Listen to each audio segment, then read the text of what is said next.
että millainen mun opiskelijakirjaston pitäisi olla? No ainakin sieltä pitäisi löytyä ne mun tarvitsemat kurssikirjat, ja mahdollisimman nopeasti tietysti. Ja sitten tosi usein tarvitsisi apua tietokoneasioissa, ja viikonloppuisin mulla olisi paremmin aikaa.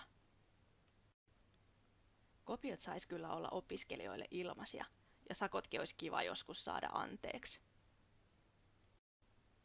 Sellainen henkilökohtainen kirjastoavustaja olisi kyllä välillä tarpeen. Kirjaston pitäisi olla sellainen paikka, jossa voi opiskella ja oleskella.